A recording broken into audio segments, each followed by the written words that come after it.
आज मैं आपके लिए होली स्पेशल एक नहीं दो नहीं बल्कि 4 स्नैक्स की रेसिपी लेकर आई हूँ। इनकी खास बात ये है कि आप इन्हें 1 महीना तक स्टोर करके रख सकते हैं, ये खराब बिल्कुल भी नहीं होती हैं। सबसे पहले पहला स्नैक्स बनाना स्टार्ट करते हैं, जिसके लिए 1 कप मैदा लेना है और आधा चम्मच अजवाइन लेना है।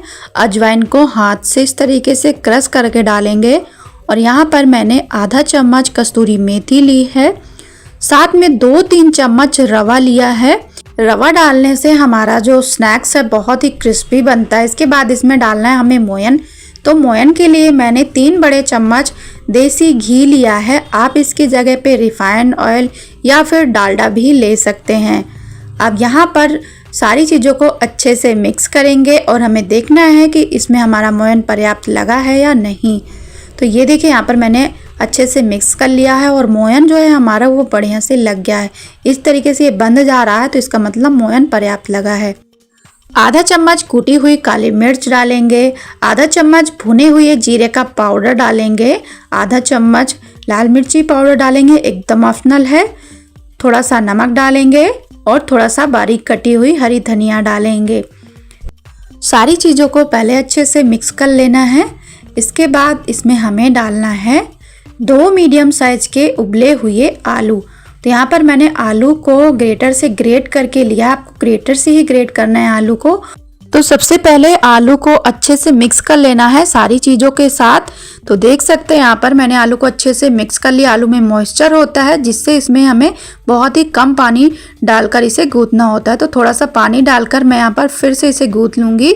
तो लीजिए यहाँ पर हमारा जो आटा है बढ़िया से लग गया है। तो अभी इसको सेट होने के लिए रख देते हैं 10 मिनट के लिए। तो लीजिए 10 मिनट बाद हमारा आटा बढ़िया से सेट हो गया है। तो इसी आटे से हम 2 तरीके का स्नैक्स बनाएंगे। आधे आटे का अलग स्नैक्स बनाएंगे, आधे आटे का दूसरी तरीके का स्नैक्स बनाएंगे। तो यहाँ पर मैंने थोड़ा सा आटा लेकर इसको इस तरीके से पेड़े का शेप दे दिया है। इसके बाद हमें यहाँ पर इस तरीके से इसको बेल लेना है। बहुत ज़्यादा पतला नहीं बेलना है, इसकी हमें एकदम बड़ी सी पूड़ी बेलकर तैयार कर लेना है। तो लीजिए यहाँ पर मैंने पूड़ी को बेल लिया है। तो ये देखिए यहाँ पर मैंने इस तरीके का ये दवाई का ढक्कन ले लिया है। तो आपके पास आसानी से मिल जाएगा, जो भी आपके पास हो उससे भी आप इसे कट कर सकते हैं। तो इस तरीके से इसको काटते जाएंगे तो ये जो हमारा स्नैक्स है काजू का शेप ले लेगा। इसके बाद इसको सूखे आटा में लगाते जाना है जिससे ये चिपके नहीं हो। इस तरीके से हमें करते जाना। तो देख सकते हैं कितने बढ़िया हमारे काजू बनकर तैयार हो गए हैं, देख सकते हैं। तो इस तरीके से मैं आपको और दिखा देती हूँ। और ये जो बीच का बचा हुआ आटा रहेगा ना, उसको हम फिर से मिक्स करके काजू बना लेंगे। तो लीजिए यहाँ पर मैंने इतने काजू बनाकर तैयार कर लिए हैं। अब इनको फ्राई करना है। तो यहाँ पर मैंने तेल गरम करने के लिए रख दिया है। इसके बाद हमें मीडियम गरम ऑयल में इसको डाल देना है और बस हल्के हाथ से चलाते हुए इसको गोल्डन ब्राउन एंड क्रिस्पी होने तक पका लेना है। तो लीजिए यहाँ देख सकते हैं हमारे जो काजू हैं बहुत ही क्रिस्पी एंड खस्ता बनकर तैयार हो गए हैं, गोल्डन कलर के हो गए हैं। इसको हमें तेज़ आंच पर नहीं पकाना है, धीमी आंच पर ही पकाना है। तो चलिए इसको हम एक बड़े से बर्तन में डाल लेते हैं। यहाँ देखिए मैंने इतने काजू बनाकर तैयार कर लिया है। तो अब हमें गरम गरम में ऊपर से थोड़ा मसाले डालना है। तो थोड़ा सा मैंने चाट मसाला डाल दिया है और ये सूखा पुदीना डाल रहे हैं। तो एकदम ऑप्शनल है, अगर आपको चाट मसाला या पुदीना नहीं डालना है तो आप ऐसे भी नहीं खा सकते हैं, क्योंकि हमने आटे में भी काफ़ी सारा मसाला डाला हुआ है। तो ये बहुत ही टेस्टी लगते हैं खाने में। तो लीजिए हमारे बहुत ही टेस्टी काजू स्नैक्स बनकर तैयार हो गए हैं। आप इनको घर पे बहुत ही आसानी से बना सकते हैं। तो फिर मार्केट का क्यों लेकर आना, घर का बना हुआ ज़्यादा अच्छा होता है खाने में। तो आप इनको त्योहारों पे बनाइए या फिर आप ऐसे भी इन्हें घर पे बनाकर रख सकते हैं। ये 1 महीना तक बिल्कुल भी ख़राब नहीं होते हैं। हमें वही आटा ले लेना है जिससे हमने पहले वाला स्नैक्स बनाकर तैयार किया है। तो मैंने यहाँ पर थोड़ा सा आटा लेकर इसको पेड़े का शेप दे दिया है। आप चाहें तो बिना आलू के भी इस स्नैक्स को बना सकते हैं। तो यहाँ पर हमें एक बड़ी सी पूड़ी बेलकर तैयार कर लेनी। तो लीजिए यहाँ पर मैंने एक बड़ी सी पूड़ी बेल ली है। इसके बाद यहाँ पर मैंने ये पिज़्ज़ा कटर लिया है। इसकी हमें इस तरीके से लंबी लंबी स्ट्रिप कट कर लेनी है। तो यहाँ पर हमें पहले पूरी ही पूड़ी की स्ट्रिप कट कर लेनी है। तो लीजिए यहाँ पर मैंने इस तरीके से इनको कट कर लिया है। इसके बाद 3-3 स्ट्रिप आपको लेना है और इस तरीके से इसको पहले ऊपर से अच्छे से चिपका देना है और फिर इस तरीके से हमें घुमाते जाना है, रोल करते जाना है, जिससे इसमें बहुत सारे लेयर बन जाएंगे। बहुत सारी लेयर वाली मटरी हमारी बनकर तैयार हो जाएगी। तो देख सकते हैं इस तरीके से हमें बनाकर तैयार कर लेना है। तो मैं आपको एक और बनाकर दिखा देती हूँ। इसे बनाना बहुत ही आसान है।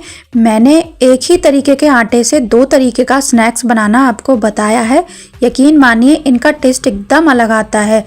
तो लीजिए यहाँ पर जो हमारा बाकी का स्नैक्स है वो भी बनाकर तैयार कर लिया है। इसके बाद एक प्लेट में वाइट तिल और ब्लैक तिल लेना है।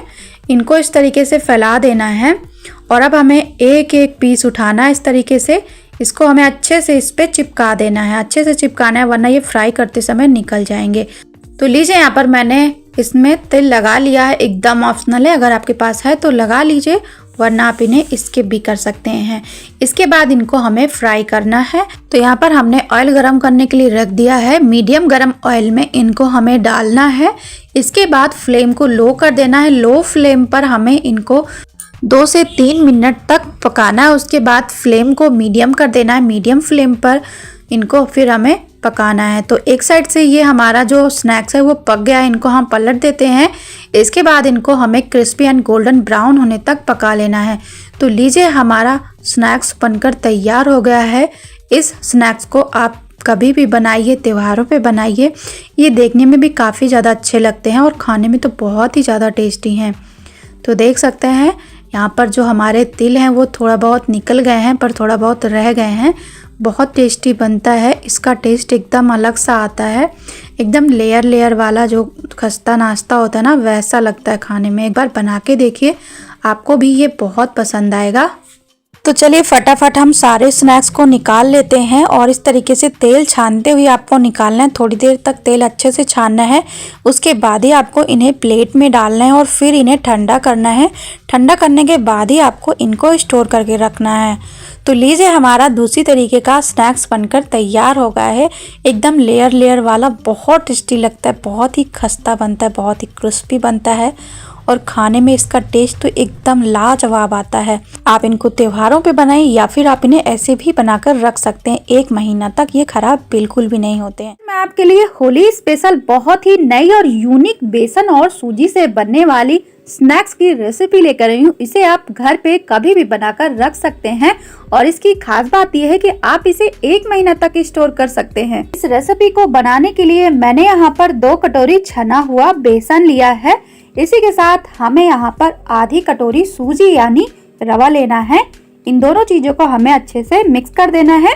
इसके बाद हम कुछ मसाले डालेंगे। तो सबसे पहले 1 चम्मच नमक डाल देंगे, आधा चम्मच लाल मिर्च का पाउडर, मिर्च आप अपने हिसाब से कम ज्यादा कर सकते हैं, आधा चम्मच अजवाइन डाल दिया है, 1/4 चम्मच हींग डाल देंगे, साथ में 1/4 चम्मच हल्दी पाउडर डाल दिए, इससे कलर अच्छा आता है, आधा चम्मच कुटी हुई काली मिर्च डाल दिया है और अब मैंने यहाँ पर लिया है 1 चम्मच के लगभग कस्तूरी मेथी, तो इसे भी हमने यहाँ पर डाल दिया है। अब इन सभी चीजों को सबसे पहले अच्छे से मिक्स कर देना है। तो अब हम यहाँ पर मोयन के लिए रिफाइंड ऑयल डालेंगे। तो यहाँ पर मैंने 4 बड़े चम्मच के जितना कुकिंग ऑयल लिया है। तो इसे हमें मिक्स कर देना है। ये डालने से हमारा जो स्नैक्स है बहुत ही खस्ता और क्रिस्पी बनेगा। तो लीजिए यहाँ पर हमने इसको अच्छे से हाथ से मिक्स कर लिया है। ये हल्का हल्का बंद रहा है तो इसका मतलब मोयन परफेक्ट लगा है। बहुत ज़्यादा इस पे मोयन भी डालने की ज़रूरत नहीं है। तो अब इसे हमें थोड़ा थोड़ा पानी डालकर सख्त सा डो तैयार कर लेना है। तो चलिए इसे हमें गूंथ लेना है। तो देख सकते हैं आप यहाँ पर मैंने बेसन को अच्छे से गूंथ लिया है। तो अब इसको हमें ढक के 10 से 15 मिनट के लिए छोड़ देना है। तो चलिए अब इस बेसन को हम चेक कर लेते हैं। तो फ्रेंड्स, बेसन और सूजी बहुत ही अच्छे से फूल गए हैं। तो हमें अब इस डो की लोइयां बनाकर तैयार कर लेना है। तो जिस हिसाब से आपका डो हो उस हिसाब से आप इसकी लोइयां बना लीजिए। तो लोइयां थोड़ी बड़ी ही बनाकर तैयार कर लीजिए। अब हमें यहाँ पर एक बोर्ड लेना है या आप रोटी बेलने वाला भी ले सकते हैं। इसके ऊपर मैंने थोड़ा सा ऑयल भी लगा दिया है। इसके बाद इसको अच्छे से चिकना कर लीजिए और इसको थोड़ा सा हमें चौकोर शेप दे देना है ताकि जब हम इसको बेलें तो ये लंबाई की शेप में आ जाए। तो चलिए इसको हमें बेल लेना है। हमें इसको रोटी से थोड़ा सा मोटा रखना है। इसको एकदम बड़ा सा बेल लीजिए।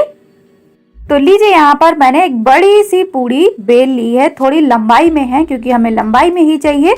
तो चलिए अब इनकी हमें किनारी कट कर देना है, जिससे हमारा जो स्नैक्स है एकदम प्रॉपर शेप का बने जो हमें चाहिए। तो मैं इसे इस तरीके से पिज्जा कटर से कट कर ले रही हूँ, आप चाकू से भी कट कर सकते हैं। तो लीजिए यहाँ पर मैंने इसको कट कर लिया है, चारों साइड से ये एकदम चौकोर शेप का कट हो गया है। तो अब यहाँ पर इसे इस तरीके से मैंने बीच से कट कर लिया है और बीच से कट करने के बाद इसकी इस तरीके से पीस हमें अलग कर लेनी है, कट कर लेनी है। साइज आप अपने हिसाब से छोटे बड़े कर सकते हैं, जैसे भी आपको चाहिए। आप चाहें तो इसे गोल शेप में भी कट कर सकते हैं। तो अब जो हमारी ये पापड़ी है ये फूले नहीं, इसके लिए हमें यहाँ पर टूथपिक या इस तरीके की कांटे वाले चम्मच से आपको इस पे छेद कर देने हैं। तो इसी तरीके से मैं सारे पीस में छेद कर दूंगी और जो हमारा बेसन का डो बचा हुआ है उसकी सारी पापड़ी बनाकर तैयार कर लेंगे। तो लीजिए यहाँ पर मैंने सभी को कट करके छेद करके पापड़ी बनाकर तैयार कर लिया है। तो चलिए इनको हमें फ्राई कर लेना है। देख सकते हैं आप, देखने में भी काफी ज्यादा सुंदर लग रही हैं। तो फ्लेम को यहाँ पर मीडियम करना है, मीडियम गरम तेल में ही आपको इन पापड़ी को फ्राई करना है, वरना ये जल जाएंगी और अंदर से पकेंगी नहीं, जिससे ये क्रिस्पी भी नहीं बनेंगी। तो जैसे ही एक साइड से ये फ्राई हो जाएंगी, इनको हमें पलट देना है और अलटते पलटते हुए हमें क्रिस्पी एंड गोल्डन होने तक इन्हें पका लेना है। तो लीजिए फ्रेंड्स, हमारी बेसन और सूजी की चटपटी मसालेदार पापड़ी बनकर तैयार हो गई है। तो आप इसे होली में जरूर बनाइए, सभी को बहुत पसंद आएंगी। तो देख सकते हैं आप, ये देखने में भी काफी ज्यादा सुंदर लग रही है और बहुत ही ज्यादा क्रिस्पी है। फ्रेंड्स, आप इन पापड़ी को 1 महीना स्टोर करके भी रख सकते हैं और आप इसे नमकीन की जगह पे भी यूज कर सकते हैं। और ये बेसन और सूजी से भी बनी है, तो ये आपको नुकसान भी नहीं करेगी। तो चलिए मैं आपको एक पापड़ी तोड़कर दिखा देती हूँ। तो फ्रेंड्स, आप देख सकते हैं कितनी आसानी से ये टूट जा रही है और सॉफ्ट भी है और क्रिस्पी भी है। बहुत पसंद आएगी आप सभी को, होली पे जरूर बनाएं। आज मैं आपके लिए मसाला मटरी की रेसिपी लेकर आई हूँ। आप इसको मिनी कचौड़ी भी बोल सकते हैं, लेकिन इसकी खास बात यह है कि आप इसको 1 महीना तक स्टोर करके रख सकते हैं। आप इनको त्योहारों पे बनाइए। तो इस रेसिपी को बनाने के लिए सबसे पहले यहाँ पर एक पैन या कढ़ाई ले लेना है, उसमें आधा कप के लगभग मूंगफली के दाने डाल देना है और इनको हमें लो फ्लेम पर अच्छे से भून लेना है। तो लीजिए, अब मूंगफली के दाने भून चुके हैं, इनका कलर चेंज हो गया है। तो बस जैसे ये ठंडे हो जाएंगे, इनका हमें छिलका हटा देना है। तो यहाँ पर मैंने मूंगफली के दानों का छिलका निकाल लिया, कुछ कुछ रह गए हैं, कोई दिक्कत नहीं है। इसके बाद यहाँ पर हमें 1 कप बूंदी लेना है, जो रायते वाली बूंदी होती ना, उसी का इस्तेमाल करना है। इसके बाद यहाँ पर मैंने ये सूखी हुई लाल मिर्च को तोड़कर डाल दिया है। तो अब हमें इनका पाउडर बना लेना है। तो लीजिए, यहाँ पर मूंगफली दाने और बूंदी को मैंने अच्छे से पीस लिया है। तो अभी इसको रख देते हैं साइड में, बाकी की तैयारी कर लेते हैं। तो अब हमें फिर से एक पैन लेना है, 1 चम्मच कुकिंग ऑयल डालेंगे, गैस के फ्लेम को लो रखना है और अब हमें यहाँ पर 1/4 चम्मच हींग डाल देना है। इसके बाद यहाँ पर हमें आधा चम्मच का जितना सौंफ डाल देना है। सौंफ को और हींग को हमें अच्छे से पहले भून लेना है। इसके बाद यहाँ पर मैंने लिया है ये बारीक कटी हुई हरी मिर्च। तो मिर्च आप अपने हिसाब से कम ज्यादा कर सकते हैं, इनको भी बढ़िया से भून लेना है। इसके बाद यहाँ पर जो हमने ये पाउडर बनाकर रखा था, इस पाउडर को यहाँ पर हमें डाल देना है और इसे डालकर हमें 1 मिनट तक भून लेना है। जैसे ही सारी चीजें भुन जाएंगी, यहाँ पर गैस के फ्लेम को बंद कर देना है। आधा चम्मच भुना हुआ जीरा का पाउडर डालेंगे, आधा चम्मच धनिया पाउडर डालेंगे, साथ में हम थोड़ा सा नमक डालेंगे। नमक आप अपने टेस्ट के अनुसार डालें, कम ज्यादा जैसा भी आप खाते हो। अब इन सारी चीजों को अच्छे से हमें मिक्स करना है और इसे ठंडा होने देना है। तो रख देते हैं अभी साइड। यहाँ देखिए, यहाँ पर मैंने 1 कटोरी मैदा लिया है। इसके बाद आधा चम्मच अजवाइन को हाथ से क्रश करके इसमें हमें डाल देना है। तो अब यहाँ पर थोड़ा सा नमक डाल देंगे और अब यहाँ पर थोड़ा सा इस तरीके से गड्ढा कर देंगे। इसमें हमें मोयन के लिए ऑयल या फिर आप घी का भी इस्तेमाल कर सकते हैं। तो मैं यहाँ पर 4 बड़े चम्मच ऑयल डाल दी हूँ और ऑयल डालकर इसको पहले हमें अच्छे से मिक्स करना है। सारी चीजों को देखना है मोयन पर्याप्त लगा है या नहीं। तो ये देखिए यहाँ पर मुट्ठी इस तरीके से आराम से बंध जा रही है, तो मोयन हमारा परफेक्ट लगा है। तो अब इसमें हमें थोड़ा थोड़ा पानी डालकर इसका सख्त सा आटा गूंथ कर तैयार कर लेना है। आटा थोड़ा टाइट ही लगाना है, तभी आपकी जो खस्ता मटरी है वो खस्ता बनेंगी। इसके बाद आटा गूंथ लिया है और हल्का सा ऑयल लगाकर इसको हमें रेस्ट के लिए रख देना है, लगभग 10 से 15 मिनट के लिए। तो देख सकते हैं आटा यहाँ पर बढ़िया से सेट हो गया है। इसके बाद यहाँ पर हमें इसकी छोटी छोटी लोइयां तोड़ लेना है और इसको पेड़े का शेप दे देना है। तो बहुत छोटी छोटी लोइयां बनाना है क्योंकि हम मिनी कचौड़ी बना रहे हैं। तो अब यहाँ पर मैंने जो पेड़े तैयार किए हैं, एक पेड़ा लेना है इस तरीके से, दोनों अंगूठों की हेल्प से इसको कटोरी का शेप दे देना है। और अब जो मूंगफली दाने और बूंदी की स्टफिंग तैयार की है उसके अंदर थोड़ा सा डाल देना है, बहुत थोड़ा सा डालना है वरना ये जो कचौड़ी है वो फट जाएगी। इसके बाद इनको हमें बेलना नहीं है, इस तरीके से हाथ से बराबर कर देना है। तो देख सकते हैं यहाँ पर मैं दूसरी भी आपको बनाकर दिखा दे रही हूँ। तो देख सकते हैं बहुत थोड़ा सा आधा चम्मच के लगभग इसमें ये जो स्टफिंग है वो डालनी है। इसके बाद इस तरीके से आप इसको दबा दीजिए हाथ से, ये बड़ी हो जाएगी। तो यहाँ पर आप देख सकते हैं बिना बेले ही आप बढ़िया सी कचौड़ी बनाकर तैयार कर सकते हैं। देख सकते हैं यहाँ पर मैंने इतनी ढेर सारी मिनी कचौड़ी बनाकर तैयार कर ली हैं। और इनकी खास बात यह है कि आप इनको 1 महीना तक स्टोर करके रख सकते हैं, ये बिल्कुल भी खराब नहीं होती हैं। तो अब आप इनको त्योहारों पे बनाइए और बहुत टेस्टी लगती हैं खाने में। तो यहाँ पर अब हम इनको फ्राई करेंगे, तो ऑयल आपका एकदम मीडियम गर्म होना चाहिए, बहुत ज़्यादा गर्म नहीं होना चाहिए वरना ये अंदर से पकेंगी नहीं। तो यहाँ पर एक एक करके मैं कचौड़ी डाल दे रही हूँ और डालने के बाद इनको हमें लो टू मीडियम फ्लेम पर बराबर चलाते हुए इनको फ्राई कर लेना है। तो जैसे ये एक साइड से पक जाएंगी इनको हमें पलट देना। देख सकते हैं ये जो हमारी कचौड़ी है कितनी अच्छे से फूल रही बढ़िया से। तो लीजिए यहाँ पर हमारी जो कचौड़ी है वो एकदम खस्ता क्रिस्पी बनकर तैयार हो गई। तो जैसे ही कचौड़ी गोल्डन ब्राउन कलर की हो जाए इनको आपको फटाफट निकाल लेना है। तो लीजिए बिना बेले बढ़िया सी टेस्टी सी मिनी खस्ता कचौड़ी बनकर तैयार है। अब आप इनको त्योहारों पे बनाइए या फिर जब भी आपका कुछ खाने का मन हो आप इनको बनाकर रख सकते हैं स्नैक्स के रूप में। इन कचौड़ी की खास बात यह है कि ये जल्दी खराब नहीं होती हैं क्योंकि हमने इसमें दाल का इस्तेमाल नहीं किया है, सूखी चीजों का इस्तेमाल किया है अंदर स्टफिंग के लिए, जिससे ये जल्दी से बिल्कुल भी खराब नहीं होती हैं। एक बार बना के देखिए, आपको बहुत पसंद आएगी। तो फ्रेंड्स, अगर आपको मेरी ये रेसिपी पसंद आई है तो प्लीज मेरी वीडियो को लाइक शेयर और चैनल को सब्सक्राइब कर दीजिएगा। तो चलिए फिर से मिलते हैं एक और नई रेसिपी के साथ, तब तक के लिए थैंक यू।